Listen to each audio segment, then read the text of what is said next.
meet you too. Yeah, likewise. Nice to meet you too. Yeah.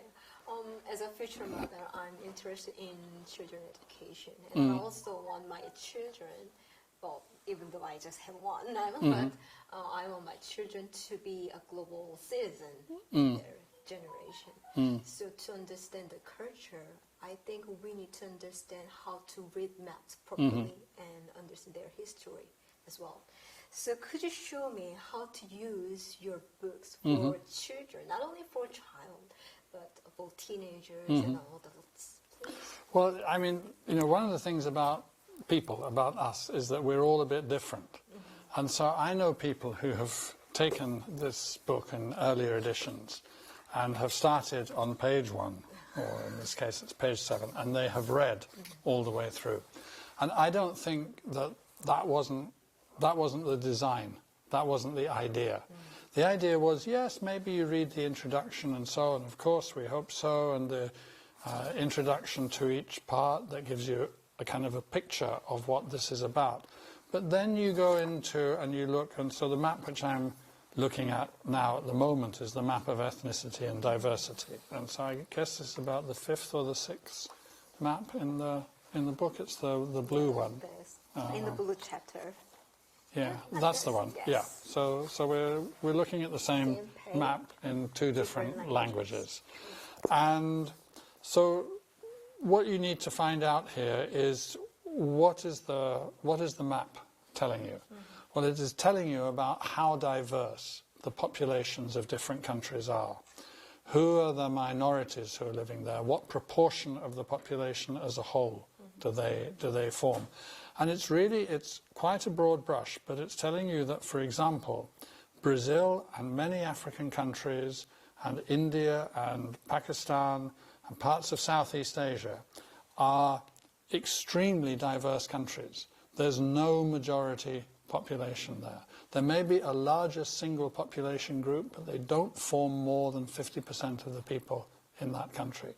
And that's very different from if you look at a pale blue country, like Korea. Up in Northeast Asia, China, Japan, both Koreas, Australia by some definitions. The minorities and indigenous peoples are less than 10% of the population. So that's a very homogeneous country that you've got there.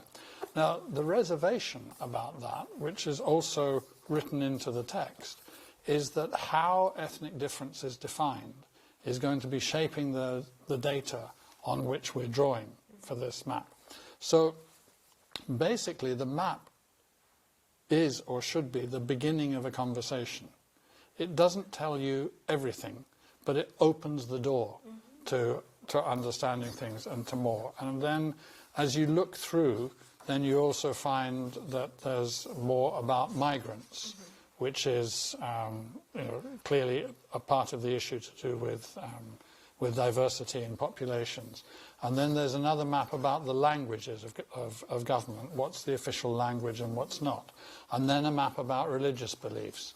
And now as you begin to kind of follow these through, you start to see the kind of the different layers of this issue of ethnicity and diversity. So I think, that's one of the things that I would encourage you to do. It maybe requires sitting down for a while with... You probably heard me say, I got an email from a woman with a son who I think is 9 years old, who had been reading the Atlas and had a question about it, and was comparing this one to previous editions and wanted to know how things had developed. So I think you can start at quite a young age with this. But I have 3 children and 3 grandchildren at the moment, and my advice is, for something like this, try to make it fun all the time. So if it's a burden, don't push it on them. Just think it as a picture book. Yes, yeah, that's right. And one thing, maybe even with younger children, is just to take one of the maps and just to look more at the names of the countries than anything else. Just where are the different places? And then after that you start finding out, starting with some simple things. This map, it's the very first one, it's a pun on the title of the book. It's actually called States of the World. And what we meant by that is these are the different countries, this is when they became independent states. So there's some history here, and wrapped up right in the middle of the geography. And again, it's kind of, these are the first questions. So this is the idea of the atlas in some ways, that it's a doorway into more knowledge. You can't put everything into one book. We're covering the whole world, a whole number of different issues. So in each case, if you read this, if you look at this map, maybe you're knocking on the door, and through the door, you go through the door and you find out in other books and through other conversations more information. But yeah, to begin with, a map like that is just a picture of the world. It's where places are, and you could start with dealing it at that level. And then, Mummy, why is Kazakhstan a different colour? And then you go from there. Yeah. Yes, that's a good idea. It's a basic step of knowing each country's situation and all the rights. And it can be a good way to talk about the world issue later on. Yeah, I hope so. Anyway, I mean, that's the way that we think about it. And if you go to the War and Peace section. Oh, yes, that's one of the hot issue, global issue. So if you just start with the first one, which is so like that, in the two editions, Wars This Century.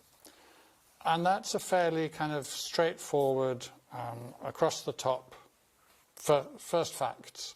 What countries have been at war, what countries haven't, this century. Right. How many wars have there been, etc. And then you turn and you have a little bit of a closer look at countries that have fought wars outside of their borders, and which countries are the ones where others have come to fight the wars. Right. It can relate to world history too. Yes. And then you move on, and there's different kinds of war. This is wars in terms of gangs and militias, warlords, gang lords and militias, the non-state armed forces. Because what you get to as you come into the next page is non-state wars. Wars which are real wars in every way except that a state is not involved. They're wars between the gangs and militias, and there's no real state authority. And one of the things that we've understood out of this is that it's in those cases that children are at most danger for being involved. So from one map to the next, it's kind of like, almost like an onion. You know, you peel off one layer and then you peel off another and a bit more. And, yeah, I see. And it gets deeper and deeper. Old issues. And then like an onion, it makes you weep at the end. No. All right. So we have, these days, we have Ukraine wars here. So we can talk about that with this atlas. So if you go back into that, I mean, you certainly find Ukraine here.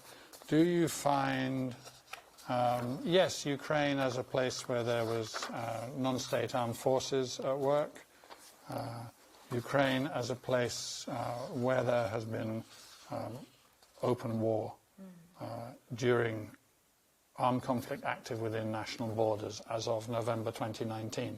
So that's not the current, what we're talking about now is the current war. This is the fighting that was going on since 2014 at a much lower level of violence and going on. So, again, you want to know a little bit about Ukraine, you can put it into that kind of regional and global context and that historical context and go from there. But, of course, one of the limitations of an atlas, right, or indeed the limitation of a book, is it's about what has already happened.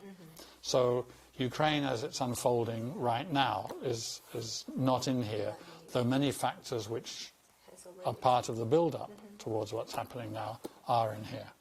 Okay, so another historical facts are lying in these maps. Yeah, I mean, that's the thing. We are all of us, both geographically located and historically located. That's what shapes our lives, where we are and what the past has been. And if we don't understand those two things, if we don't have any sense of our geography, and we don't have any sense of our history, then we don't really have any sense of anything very much. And our identity. Yeah, exactly. Because that's where identity comes from. True. That's right. Yeah, that's a really good lesson. here in Korean is the 10th edition of the State of the World Atlas. It's a straightforward visual depiction of what goes on in the world today.